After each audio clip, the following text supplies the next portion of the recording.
Bienvenue dans Galactifrac, le podcast francophone dédié à Battlestar Galactica.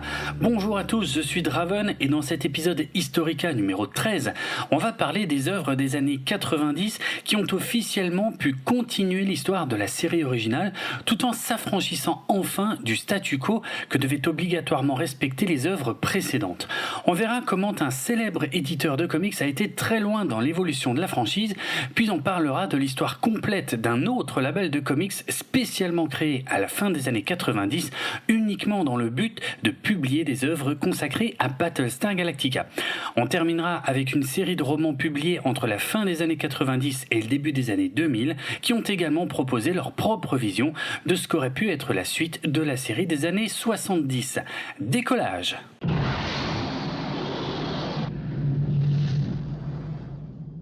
En 1995, l'éditeur Maximum Press, créé par Rob Liefeld, qui est à l'origine du personnage de Deadpool chez Marvel, sort une série de 4 comics simplement intitulée Battlestar Galactica, qui se présente comme la suite directe de la série télé originale, et qui ignore donc tous les autres comics parus jusque-là, ainsi que la série spin-off Galactica 1980.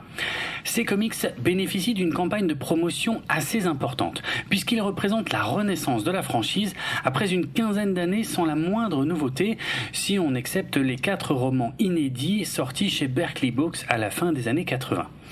Si Rob Liefeld ne dessine pas lui-même ces nouvelles histoires dont il co-signe au départ le scénario, il se charge tout de même de redesigner tous les personnages et les vaisseaux dans son style personnel très reconnaissable, souvent critiqué et typique des années 90 où tous les personnages masculins sont hyper bodybuildés et où les personnages féminins aux proportions étonnantes doivent clairement souffrir de scoliose. Les couvertures de chaque numéro sont en revanche bien signées par Rob Liefeld. Ces comics, édités par Maximum Press, ont été accompagnés d'une série de figurines fabriquées par Trendmasters, dont je vous parlais déjà dans l'épisode Historica numéro 8. Leur histoire débute 5 Yaren après la destruction des colonies. Donc on peut supposer que ça veut dire qu'elle se déroule environ 3 Yaren après la fin de la série télé. On apprend dans les premières pages qu'Adama est mal en point car il souffre d'une maladie rare et qu'il transmet le commandement de la flotte à Apollo, qui est désormais marié à Shiba, avec qui il a eu un fils nommé Kane. Apollo vient d'être enlevé à nouveau par le vaisseau de lumière et on lui a confié une technologie qui va permettre à la flotte d'accélérer son voyage vers la Terre. Au bout de 6 pages, on refait un bond dans le temps, de 15 Yaren cette fois, pour arriver dans le présent de cette série de comics qui se déroule donc 18 Yaren après la fin de la série télé, ce qui aide à justifier l'évolution de l'apparence des vaisseaux, des costumes et des personnages. La flotte est maintenant dirigée par le commandeur Apollo et son officier en second est le colonel Athena, sa propre sœur donc. Boomer a été promu au rang de colonel, Starbuck a été promu au rang de capitaine et l'ex-colonel Tai est désormais président du Quorum des 12, sans oublier Boxy qui est devenu pilote de Viper et qui est l'ailier de Starbuck. Le voyage touche à son but puisque la flotte atteint enfin la Terre. Mais les Cylons sont encore une menace et ils sont toujours dirigés par un Baltar aux cheveux longs dont le corps bodybuildé est désormais en partie mécanique. Et il a selon moi un visage qui ressemble un peu à celui de Wolverine dans les premiers numéros de la série. La flotte va alors aller de surprise en surprise. Et il y a pas mal de fanservice dans cette série de 4 comics, puisqu'on y trouve des références explicites aux épisodes Les Cylons attaquent, La guerre des dieux et La main de Dieu, ainsi qu'une petite pique envers le scénario du dernier épisode de Galactica 1980. Et il y a même une référence directe à l'Arche d'Adam, qui était le nom du projet de Glenn Larson, Adam's Ark, qui a ensuite évolué en Battlestar Galactica. Ça permet de placer ces comics dans la continuité directe de la série télé, tout en faisant progresser son histoire à pas de géant avec des tas de rebondissements et de situations inédites parfois assez folles. Si on n'est pas rebuté par les dessins typiques des années 90, ce sont vraiment des comics que je recommande, car ils n'hésitent pas à prendre des risques et à faire avancer les choses avec au passage de nombreux clins d'œil à la série originale, alors que la plupart des autres comics qui étaient parus jusque-là s'étaient contentés de raconter de petites aventures, souvent interchangeables, qui ne faisaient pas vraiment progresser la situation. C'était probablement dû au fait que leur parution était plus ou moins contemporaine de la diffusion de la série, alors que ces 4 comics sous-titrés War of Eden ont eu la possibilité d'explorer la suite de l'histoire. Comme les 4 numéros de War of Eden parus entre août et novembre 1995 ont connu un beau succès, une suite a commencé à paraître dès décembre 1995. Intitulée The Enemy Within, elle débute tout de suite après les événements de War of Eden lorsque le Galactica détecte un vaisseau inconnu qui pourrait bien appartenir à la 13e tribu qui a quitté Kobol. Cette série en 3 numéros est toujours aussi remplie d'action et de personnages à la carrure impressionnante, dont un certain nombre sont pas mal dénudés dans le second numéro. Mais son scénario s'avère beaucoup plus classique et prévisible que celui de la première série de comics. Mais vu le succès de la première série, justement, l'éditeur Maximum Press enchaîne rapidement sur une 3e série de comics en parallèle à la seconde, puisqu'elle débute dès janvier 1996 pour 3 numéros. Cette série, simplement intitulée Starbuck, se déroule à l'époque de la série originale. Son histoire peut s'intercaler entre les tout derniers épisodes de la série ou juste après le dernier épisode, car il s'agit d'une suite directe de l'épisode 22, Opération Terra. En 3 numéros, on suit Starbuck qui se crache sur une planète suite à une bataille avec l'Alliance de l'Est. Là, il va se retrouver mêlé à des prisonniers rebelles qu'il va tenter d'aider à s'échapper. Le ton de cette histoire est donc un peu différent des aventures habituelles de la flotte et l'Alliance de l'Est est l'ennemi principal à la place des Cylons, tout comme dans certains des derniers épisodes de la série. Le scénario est très classique et on peut noter que la qualité des dessins est un peu en baisse. Mais Maximum Press redresse la barre avec sa série suivante en 3 numéros intitulée Apollo's Journey. Ce voyage d'Apollo, débuté en mai 1996, a une particularité. Il est scénarisé par Richard Hatch lui-même, l'interprète original d'Apollo, dans cette suite directe de The Enemy Within, où le fils d'Adama adopte un comportement de plus en plus extrême suite aux derniers événements. L'histoire fait à nouveau des références directes à plusieurs épisodes de la série originale, comme Les Cylons attaquent, La guerre des dieux ou encore La voix du sang. Le scénario fait preuve d'originalité et il est agrémenté de multiples rebondissements, même si on n'atteint pas tout à fait le même niveau de qualité que dans War of Eden, qui était la première série de comics de l'éditeur. Il semble d'ailleurs que Maximum Press ait pas mal modifié les scénarios proposés par Richard Hatch, mais son nom a tout de même bien aidé le marketing sur cette série. Maximum Press a produit une 5e et dernière série de comics à partir d'août 1996. Intitulé Journey's End, la fin du voyage, ces 4 numéros racontent la suite directe des tensions entre Apollo et certains membres de la flotte vus dans les séries précédentes, avec cette fois une attaque véritablement dévastatrice des Cylons qui va avoir des conséquences inattendues. En effet, le scénario innove en introduisant la notion de voyage dans le temps dans la franchise. Voyage vers le futur, mais aussi vers le passé, quitte à modifier des événements bien connus des fans. Bon, quand je dis que le scénario innove avec les voyages dans le temps, évidemment, c'est parce que tout le monde a oublié Galactica 1981. On est d'accord ? Galactica 1981, ça n'existe pas. Bref. Donc, des voyages dans le temps, c'est plutôt osé et malgré un final peu convaincant et un peu précipité, cette série a le mérite de surprendre et de tenir en haleine. Ces comics Maximum Press sont donc globalement de bonne qualité et ils ont le mérite de relancer un peu l'intérêt pour la franchise en 1995 et 1996. On notera également qu'après le spin-off Galactica 1980, c'est le second média à avoir introduit la notion de Cylon à l'apparence humaine, 8 ans avant la série de Ronald D. Moore. En parallèle à ces 5 séries et jusqu'à la fin de l'année 1996, Maximum Press a également publié quelques histoires courtes consacrées à Battlestar Galactica dans son magazine Asylum qui a compté 11 numéros et qui compilait chaque mois plusieurs histoires issues d'univers différents. Sur les 11 numéros d'Asylum, seuls les numéros 6, 9 et 11 ne comportaient pas de comics consacrés à Battlestar Galactica. Pour le reste, il s'agissait d'histoires courtes de moins de 10 pages par numéro, avec tout d'abord une chouette histoire en 3 parties intitulée Baptism of Fire, qui revenait sur la jeunesse d'Adama et sa rivalité avec le jeune Kane, puis une seconde histoire en 3 parties intitulée Athena's Quest, qui raconte une mésaventure assez anecdotique d'Athéna, mais qui a le mérite d'être la seule histoire publiée par Maximum Press à s'éloigner du style graphique de Rob Liefeld, car elle est peinte par un certain Chris Scalf. Ensuite, il y avait une petite histoire courte en noir et blanc nommée First Date, qui raconte une petite mésaventure de Boomer et Deitra, une pilote de Viper qu'on a pu voir au début de la série originale. Et enfin, une histoire inachevée intitulée The Rebirth of Psy Part 1, qui n'a jamais connu de suite et qui semblait se diriger vers le récit d'un centurion Cylon qui a un défaut de fonctionnement et qui semble en désaccord avec la guerre contre les humains. Vu le titre de cette dernière histoire qui fait référence à un Cylon nommé Psy, il est très probable que son but était de donner un peu de background au Cylon visible dans le dernier épisode du spin-off télévisé Galactica 1980. Mais on n'a jamais connu la suite et c'est ainsi que se sont achevées en décembre 1996 les publications Battlestar Galactica éditées par Maximum Press. By your command. On va maintenant parler de l'éditeur de comics Realm Press. Je doute que ce label soit très connu, même chez les fans de comics, car il n'a publié que quelques titres entre 1997 et 2001. Et parmi tous les fascicules publiés, seuls 2 n'étaient pas en rapport avec la franchise Battlestar Galactica, le tout premier et le tout dernier.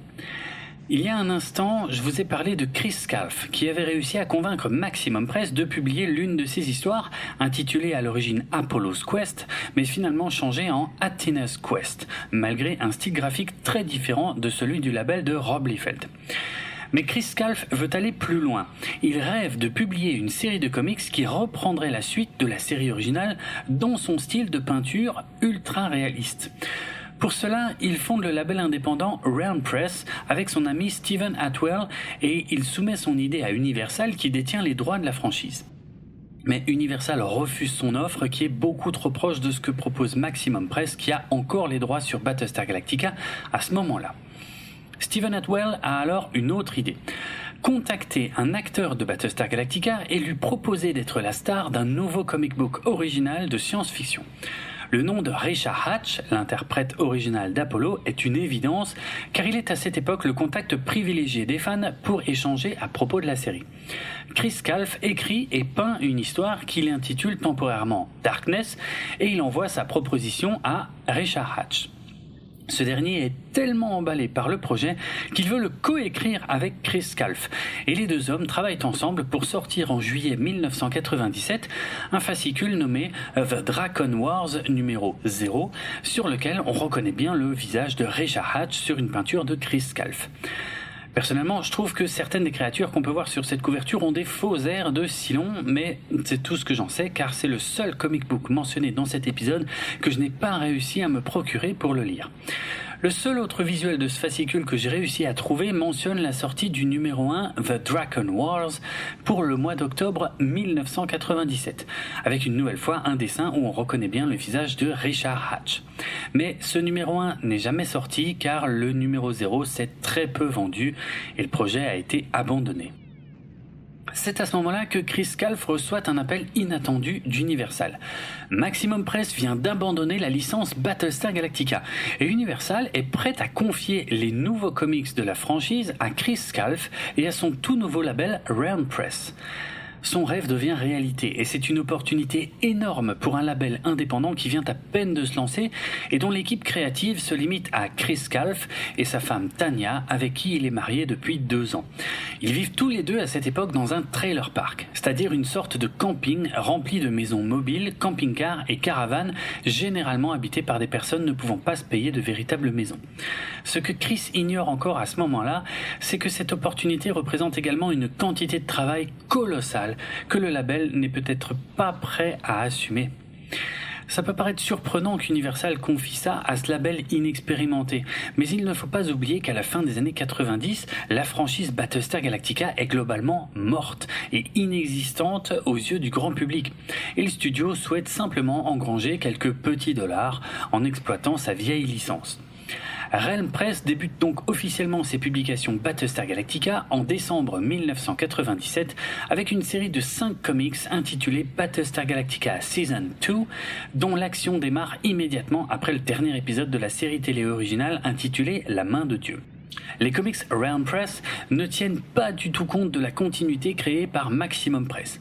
Et l'éditeur se démarque également par son style visuel différent puisque tous les dessins sont réalisés à l'aérographe et à la peinture acrylique afin de coller au plus près à l'aspect de la série originale. Et l'effet est plutôt réussi.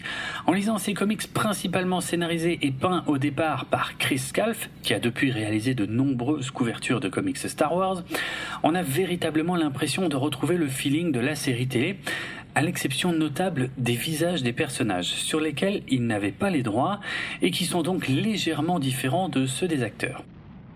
Les éditeurs de comics précédents tels que Marvel, Look-In, Grand Dreams, Télé Junior et Maximum Press n'avaient pas non plus les droits sur les visages des acteurs, mais c'était moins gênant car leurs dessins étaient beaucoup moins réalistes que les peintures de Chris Scalf. De nombreux fans se plaindront d'ailleurs de ce manque de ressemblance dans le courrier des lecteurs des comics Realm Press. Précisons aussi que cette saison 2 en version comics n'a rien à voir avec celle qui était envisagée par Glenn Larson pour la télévision, mais elle n'en est pas moins de grande qualité et elle tient davantage compte de l'ambiance de la série que la plupart des comics édités jusque-là. Si l'appellation Season 2 est un peu pompeuse, on tient en tout cas une bonne continuation de la saison 1 vue à la télévision avec quelques mésaventures vécues par les héros qui reposent avant tout sur des rencontres avec des extraterrestres mal intentionnés. Les Cylons ne sont pas en reste et ils sont également assez présents. Chris Scalf invente d'ailleurs un nouveau modèle de robot Cylon en la personne de Vulpa 6. Tiens donc, un Cylon qui porte un numéro 6. C'est marrant ça. Bon. Bref. Vulpa 6 est le nouveau commandeur Cylon qui prend la place de Baltar sous les ordres du leader impérieux et dont le casque est légèrement différent des autres. Les fans les plus attentifs auront reconnu dans ce casque une référence à l'un des dessins préparatoires de Ralph McQuarrie lorsqu'il travaillait sur les premières ébauches de la série télé. C'est un joli clin d'œil. Cette saison 2 s'intéresse également au destin de Baltar, qui est toujours prisonnier de la flotte coloniale à ce moment-là, comme dans le dernier épisode de la série télé. Malgré une fin un peu abrupte dans le 5e numéro paru en juillet 1998, c'est une série de comics de très bonne qualité avec beaucoup d'action et de nombreux dessins très détaillés des vaisseaux qui, à eux seuls, méritent presque qu'on jette un œil à ces comics. Bien que tous les arcs narratifs de cette saison 2 ne soient pas résolus à l'issue de ces 5 comics, Realm Press sort en septembre 1998 un nouveau fascicule intitulé Search for Sanctuary No. 1 qui contient 2 histoires. La première est intitulée Search for Sanctuary et la seconde se nomme Dark Genesis. Même si son nom ne l'indique pas clairement, Search for Sanctuary est en fait la suite directe des événements de la saison 2 avec notamment un Adama qui est au bout du rouleau et l'évocation pour les coloniaux de créer des humains de synthèse, ce qui révolte d'ailleurs Adama. L'histoire courte Dark Genesis revient sur l'origine des Cylons mécaniques qui ont pris la place des Cylons organiques et reptiliens depuis des milliers de Yaren. Là encore, cette histoire cache une référence assez précise pour les fans les plus attentifs. Les Cylons reptiliens qu'on peut y apercevoir ont presque la même apparence que dans un vieux segment animé qui racontait l'origine des Cylons. Ce segment avait été ajouté en introduction de la version remontée du téléfilm Experiment in Terra qui n'est jamais sorti en VHS ou en DVD et dont je vous avais déjà parlé dans l'épisode Historica numéro 11. Dans les coulisses de Realm Press, rien ne va plus pour Chris Scalf. Il avait beau être un bon dessinateur, il ne connaissait en fait pas grand-chose aux réalités du monde de l'édition de comics. Il est épuisé par la quantité de travail, même si l'équipe s'est légèrement agrandie en cours de route. Et il est à court d'argent. Le numéro Search for Sanctuary No. 1 est supposé être la dernière publication de Realm Press, car Chris Scalf jette l'éponge. C'est à ce moment-là qu'intervient un groupe d'investisseurs nommé J&J Media que Chris Scalf avait déjà approché lorsqu'il avait fondé Realm Press. James Couric, l'un des membres de ce groupe, était resté ami avec Chris Scalf, qui lui avait d'ailleurs confié l'écriture de certains numéros de la saison 2. James Couric facilite les négociations et Realm Press est repris en main par J&J Media, tandis que Chris Scalf se met de côté pour régler des problèmes personnels et souffler un peu. Il y a ensuite une pause de près d'une année dans les publications Battlestar Galactica originales de Realm Press, car après la sortie d'un Tourbook 1999 qui rééditait en version longue l'histoire Dark Genesis consacrée à l'origine des Cylons, les comics Battlestar Galactica reviennent durant l'été 1999 avec un nouveau fascicule intitulé Battlestar Galactica Season 3. On sent bien que les événements de cette saison 3 suivent ceux de Search for Sanctuary No. 1, mais il y a quelques détails qui ne collent pas et on a l'impression d'avoir raté des morceaux de l'histoire, notamment la réapparition inexpliquée d'Apollo qui avait pourtant disparu dans un mystérieux vortex en cours de saison 2. Certains arcs narratifs précédents ne sont pas résolus et on part sur une nouvelle intrigue centrée sur le fait que les coloniaux veulent arrêter de chercher la Terre et s'installer sur une planète qui se trouve sur leur chemin, au grand désarroi d'Adama qui s'oppose en vain à cette décision. Cette histoire sans grande originalité rappelle des événements de la série télé originale, mais aussi des événements qui auront lieu plus tard dans la série réimaginée de Ronald D. Moore. Quant à la décision éditoriale de commencer de nouveaux arcs narratifs plutôt que de conclure les précédents, elle découle d'une volonté de séduire de nouveaux lecteurs sans trop les effrayer par rapport à ce qu'ils auraient pu rater s'ils n'ont pas lu les fascicules précédents. Pourtant, on a appris plus tard que les projets de Realm Press pour cette saison 3 étaient très ambitieux. Leur intention était de former une continuité logique avec les comics précédemment publiés par Marvel et Maximum Press en reliant tous les points afin de constituer un ensemble narratif cohérent. C'est une tâche extrêmement complexe de relier toutes les histoires publiées par différentes maisons d'édition. Mais il arrive que des personnes talentueuses y parviennent, comme par exemple Andrew Gasca, qui a relié les continuités des films originaux, de la série télé et du dessin animé de La Planète des Singes dans une nouvelle intitulée The Unknown Ape, parue en 2017 dans le recueil Tales from the Forbidden Zone. Il existe également des liens entre cette nouvelle et deux autres romans d'Andrew Gasca intitulés Conspiracy of the Planet of the Apes et Death of the Planet of the Apes, et ce dernier fait également des références à plusieurs comics de la franchise, dont ceux édités par Marvel. Si vous voulez en savoir davantage à ce sujet, je vous renvoie vers l'épisode du podcast Cornelius Enzira consacré par mon ami le Dr Zaius à ce recueil de nouvelles se déroulant dans l'univers de la planète des singes dont vous trouverez le lien dans les notes de l'émission. J'en profite pour vous signaler que le recueil Tales from the Forbidden Zone avait été édité par Rich Handley que nous avions interviewé dans un épisode crossover entre Galactifrac, Cornelius Enzira et Star Trek pour les nuls en avril 2020. Revenons aux comics Realm Press. Il y a tout de même un changement très positif à partir de cette saison 3. Les visages des personnages ressemblent enfin à ceux des acteurs. Comment est-ce possible ? Lorsque Realm Press a contacté Universal pour résoudre ce problème de visage, Universal a répondu que l'apparence des acteurs et actrices n'était pas incluse dans la licence et qu'il fallait les négocier directement avec les principaux intéressés ou leur famille dans le cas où l'acteur était décédé. Realm Press prend alors contact avec Richard Hatch et quelques autres membres du casting et ceux-ci leur font une réponse très surprenante. Selon eux, les droits sur l'apparence des personnages ont toujours fait partie intégrante de la licence. C'est probablement dû au contrat qu'ils ont signé à l'époque. Mais ce qui est incroyable, c'est qu'aucun des éditeurs précédents ne l'a jamais su, car le département des licences d'Universal l'ignorait également. En tout cas, c'est une bonne nouvelle pour les lecteurs, car ils peuvent désormais profiter de la véritable apparence de leur personnage préféré sans qu'il soit nécessaire de changer quoi que ce soit au contrat déjà existant entre l'éditeur et le studio. Dans un édito en fin de volume, le nouvel éditeur en chef Mark Haynes annonce qu'un rapprochement avec Richard Hatch est en cours de négociation afin qu'il scénarise de futurs comics Battlestar Galactica pour Realm Press.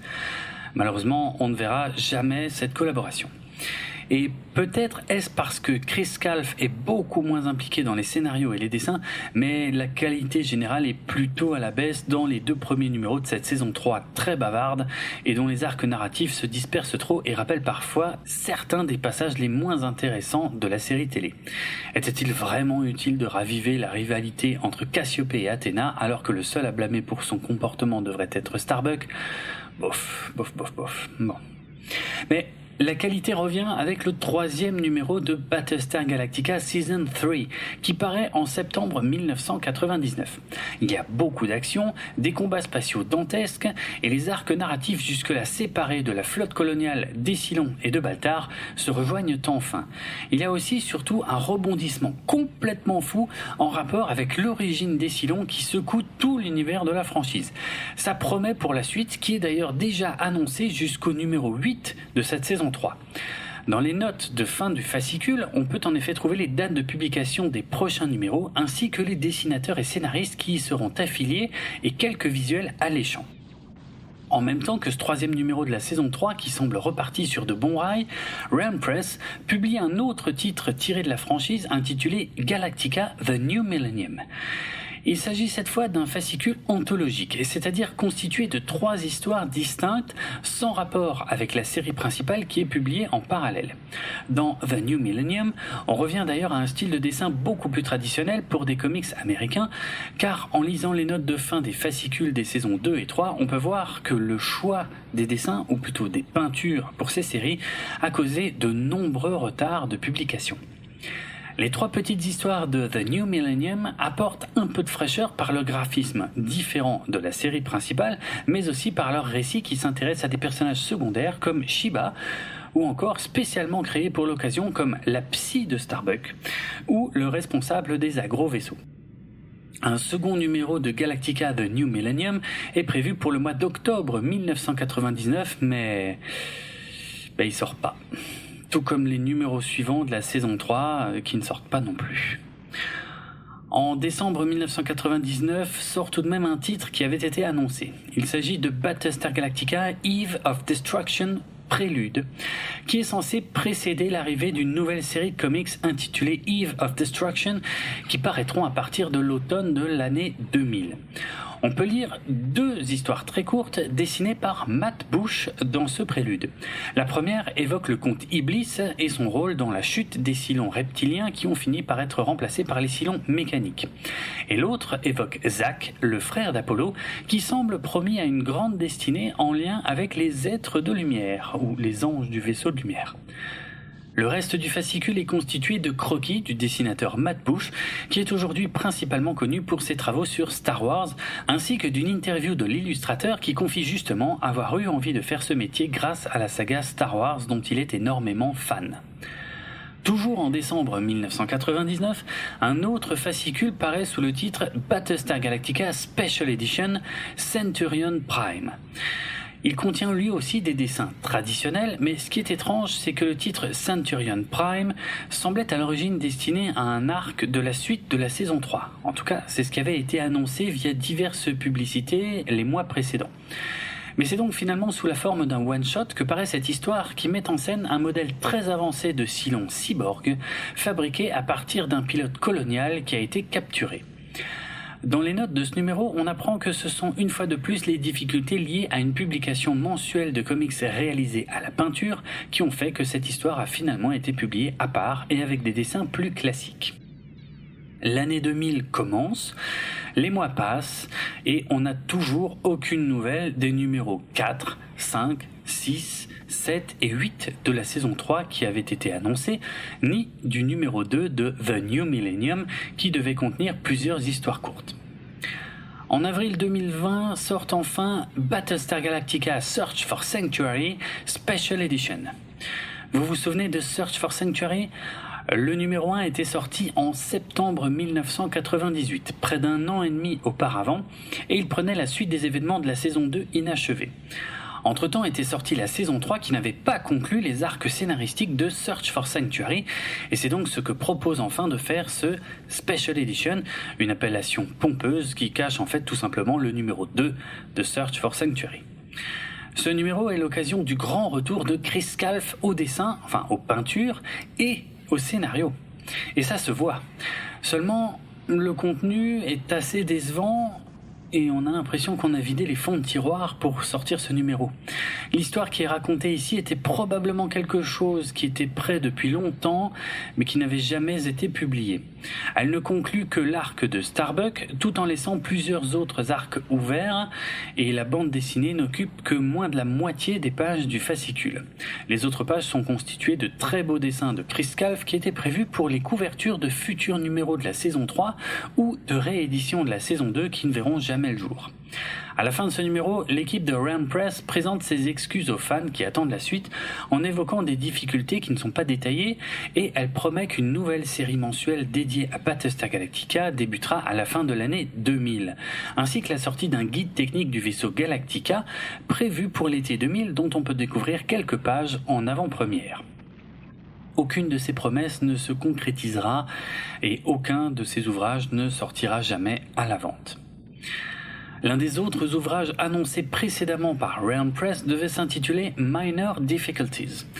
Ça devait être une compilation d'histoires courtes centrées sur des personnages mineurs de la saga. Rich Handley, dont je vous ai parlé tout à l'heure et qu'on a interviewé à l'occasion d'un hors-série crossover, avait écrit une histoire nommée A Jolly Good Fellow, centrée sur le personnage de Jolly pour ce recueil.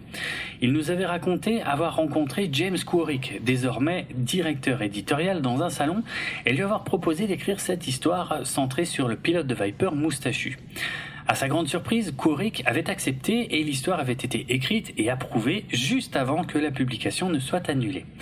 On devait y apprendre des détails supplémentaires sur la vie de Jolly au sein de la flotte, avec notamment le fait qu'il fréquentait une institutrice nommée Dianasia qui avait dans sa classe 2 jeunes élèves qui s'appelaient Troy et Dillon, ce qui faisait un joli lien avec le spin-off télévisé Galactica 1980. Une rencontre entre Realm Press et John Jackson Miller avait également eu lieu dans le cadre d'une histoire centrée sur Shiba pour le même recueil Minor Difficulties. Celui qui n'était encore qu'un auteur débutant à l'époque deviendra par la suite l'auteur de plusieurs comics et romans des univers Star Wars et Star Trek, ainsi que le scénariste d'un comic book Battlestar Galactica édité par Dynamite Entertainment entre 2018 et 2019, dont je vous ai déjà parlé dans l'épisode Cygna numéro 2 de ce podcast. Toujours en avril 2000, un autre fascicule de Realm Press est publié sous le titre Battlestar Galactica Gallery Special. Il s'agit une nouvelle fois d'une compilation de fonds de tiroir puisqu'on peut y retrouver 2 histoires courtes au dessin assez sommaire dont au moins une était prévue pour The New Millennium numéro 2 ainsi qu'une galerie d'illustrations prévue pour des couvertures de fascicules dont certaines dessinées par Chris Calf et Matt Bush sont très belles. La fin de ce numéro contient les mêmes excuses et annonces que le Search for Sanctuary Special Edition, mais il s'agit de la dernière publication estampillée Battlestar Galactica de l'éditeur Realm Press, voire quasiment de leur dernière publication tout court, puisqu'après ça, ils n'ont publié qu'un numéro du comic book pour adultes d'Aria Jantak en 2001, dont l'héroïne dessinée par Matt Bush ressemble à s'y méprendre à Pamela Anderson. Toute l'équipe de Realm Press a évidemment été très déçue de la fin de cette aventure, sans parler de l'argent perdu et d'innombrables heures de travail non payées. Ils admettent avoir voulu se comporter comme un gros label sans en avoir les compétences. Et il faut avouer qu'il est assez logique que les dates de publication chaotiques n'aient pas aidé les lecteurs à être fidélisés. À l'heure actuelle, il semble que Chris Calf et James Quarrick soient toujours ouverts à la possibilité de travailler sur des œuvres dérivées de Battlestar Galactica. Revenons maintenant un peu en arrière pour évoquer une autre suite officielle de la série originale. 7 romans édités par Byron Preiss, coécrits par Richard Hatch, sortis entre 1997 et 2005. Car en 1997, soit 18 ans après l'arrêt de la série originale, Richard Hatch, l'interprète d'Apollo, est loin d'avoir oublié Battlestar Galactica. Il propose même sa propre suite de la série avec le roman Armageddon, publié le 1er août 1997 et coécrit avec Christopher Golden. Ce dernier est un auteur prolifique qui a écrit de très nombreux romans originaux et des novélisations et des œuvres dérivées des univers de Hellboy, Buffy, Alien, King Kong, Daredevil, Justice League, X-Men, Uncharted ou Predator. Christopher Golden a également signé l'adaptation en roman jeunesse des Ombres de l'Empire de Steve Perry, qui est en passant mon roman Star Wars préféré. Dans le roman Armageddon, 18 Yaren ont passé pour la flotte coloniale depuis le dernier épisode de la série télévisée, comme dans la réalité en fait.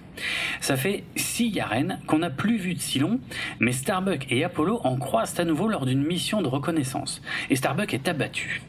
La santé d'Adama, qui est désormais très vieux, est déclinante et celui-ci finit par mourir. Apollo doit alors prendre temporairement la direction de la flotte pour affronter les Cylons ainsi que le retour du maléfique comte Iblis. Mais au fond de lui, Apollo, qui a développé ses pouvoirs mentaux, est persuadé que Starbuck n'est pas mort. Voilà, ça c'est juste le synopsis de départ du bouquin. Les personnages principaux sont tous montés en grade depuis le dernier épisode de la série. Starbuck et Cassiopée ont eu une fille nommée Dalton qui a désormais 17 ans, mais Cassiopée s'est temporairement mariée avec un autre homme tandis que Starbuck a vécu avec Athéna pendant un certain temps. Boxy a bien évidemment grandi, il a 24 ans et il se fait désormais appeler par son véritable nom qui est Troy, ce qui crée un lien avec Galactica 1980 même si le roman ne tient pas compte de la continuité de ce spin-off. Dalton est d'ailleurs secrètement amoureuse de Troy. C'est tout d'abord Richard Hatch qui pose les bases du récit, puis Christopher Golden écrit en injectant ses propres éléments à l'histoire et Richard Hatch donne des conseils concernant le scénario et le comportement des personnages. C'est une véritable écriture à deux têtes et un peu à l'image de la série originale, Richard Hatch et Christopher Golden inventent tout un nouveau jargon colonial, mais tout comme dans la série, ils se mélangent parfois les pinceaux en utilisant aussi bien le terme yaren que le mot année et ils utilisent le mot centon pour désigner des heures alors qu'il s'agissait plutôt de minutes dans la série. Ils inventent par exemple le générateur QSE, alias Quantum Shift Effect, qui permet à un vaisseau de voyager d'une dimension à l'autre. Dans le roman, cette technologie va permettre à Baltar de débuter un voyage qui va le mener à sa rédemption auprès de la flotte. On peut aussi y voir des idées qui semblent préfigurer des éléments de la série réimaginée qui verra le jour 6 ans plus tard, comme le fait que Lucifer télécharge sa conscience dans un clone à distance pour échapper à la mort. C'est probablement une coïncidence, mais ça ressemble pas mal au concept du téléchargement des Cylons de la série des années 2000.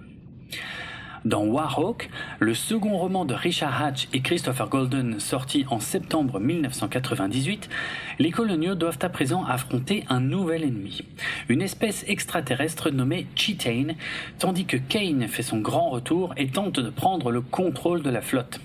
À partir de ce roman, Apollo et sa sœur Athéna peuvent communiquer par télépathie. Et on peut également y lire un début de réhabilitation pour Baltar, ainsi qu'un omen borélien qui devient le garde du corps d'Apollo.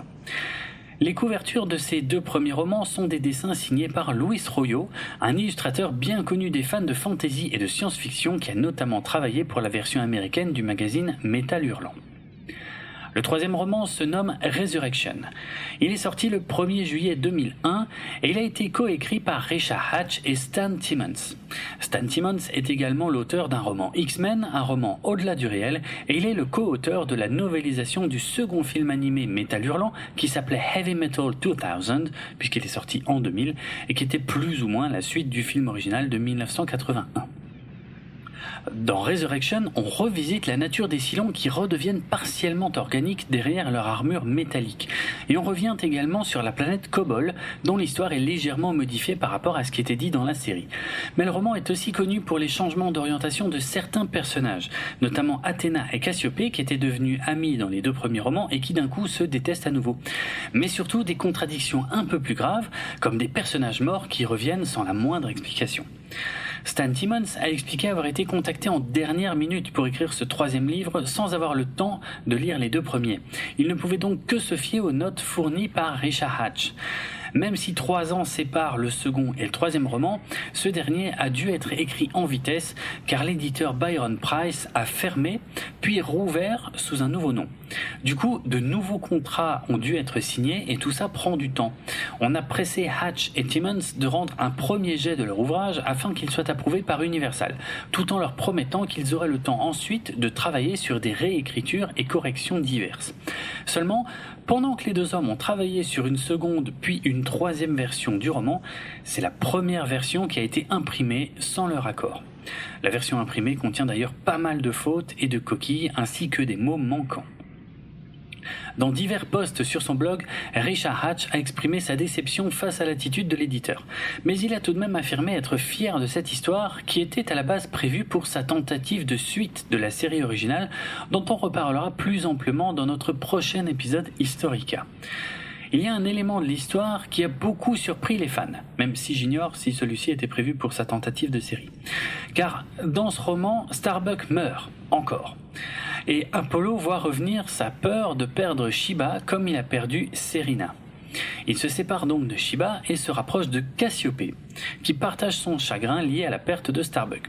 Et quand je dis qu'il se rapproche, je parle d'une relation romantique, car Richard Hatch a eu envie de rebattre les cartes pour créer de l'inattendu et du drama, comme on dit.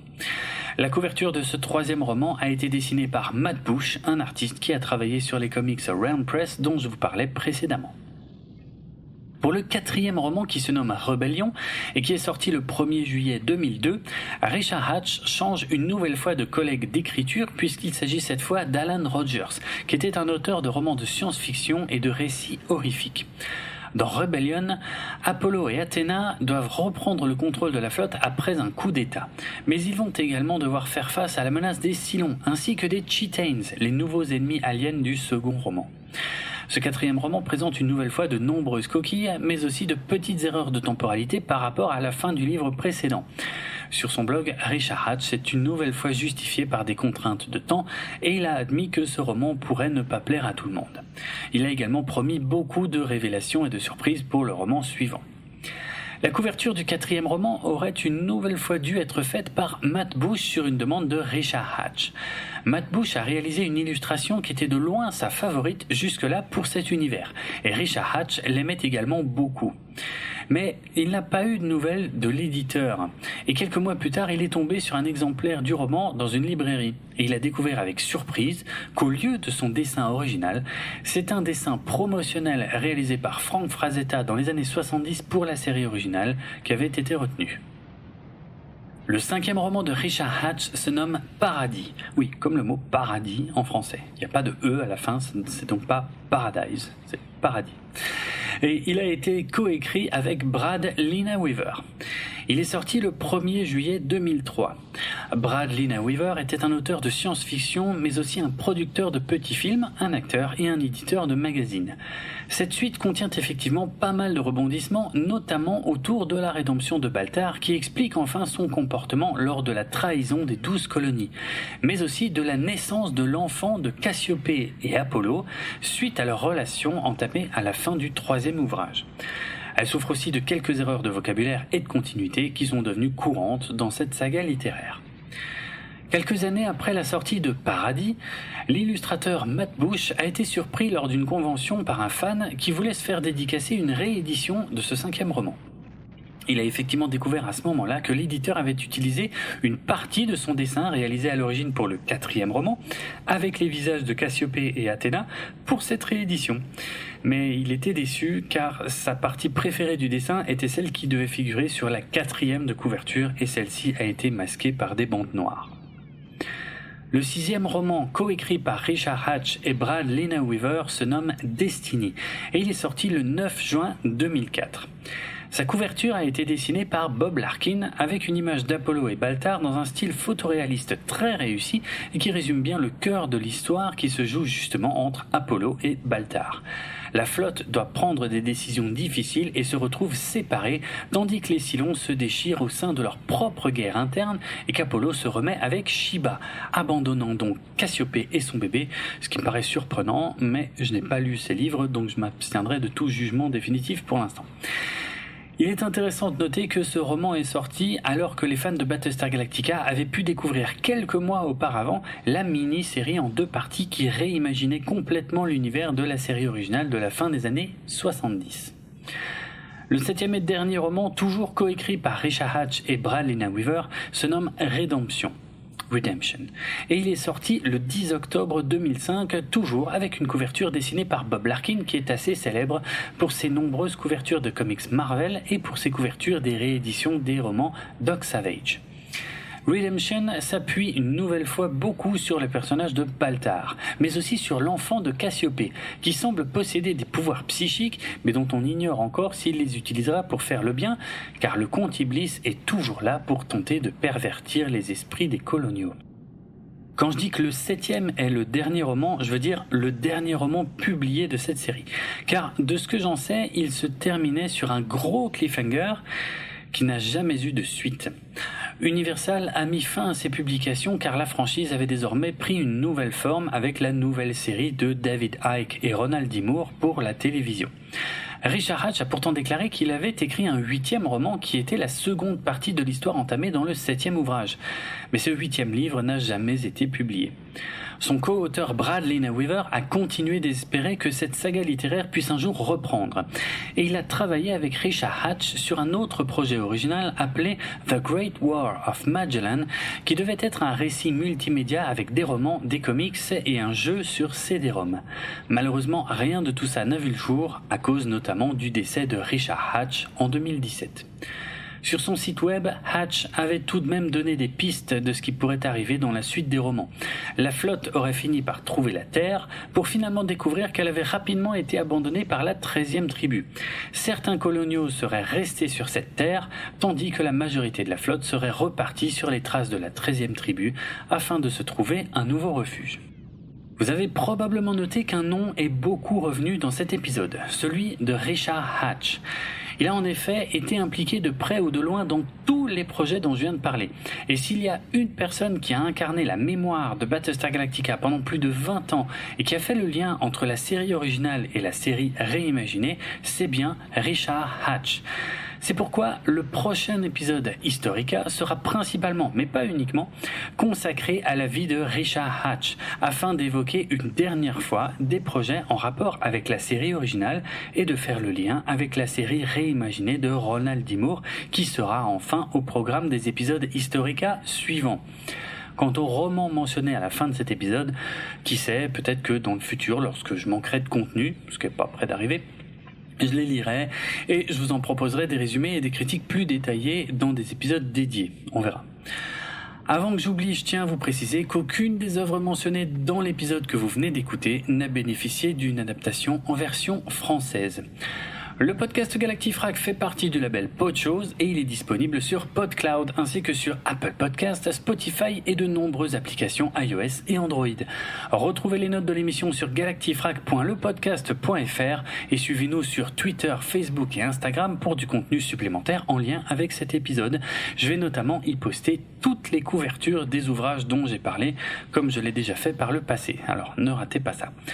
Moi c'est Draven et sur Twitter vous pouvez me suivre sur le compte @DravenHardRock, ça s'écrit DRAVENARDROK. À bientôt.